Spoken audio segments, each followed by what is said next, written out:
arriba Dia Internacional de Paz, nós está aqui para brindar certificado na 4 escolas de Aruba, International School, Colégio Hilário Ángela, Edu Campus e também Princesa Amália, que está join em Network Internacional de Escolas de Unesco. Na escola de Unesco, o jovem não está sendo conhecido como 17 metas de desenvolvimento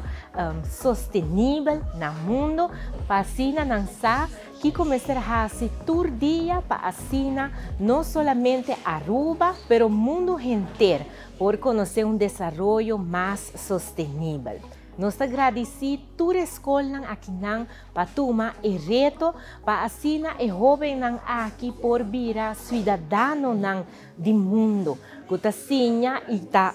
para nos portar mais sustentável e assim cada dia traga para nos portar paz no mundo. Mas danke na Unesco Aruba para ajudar a escola aqui para agora que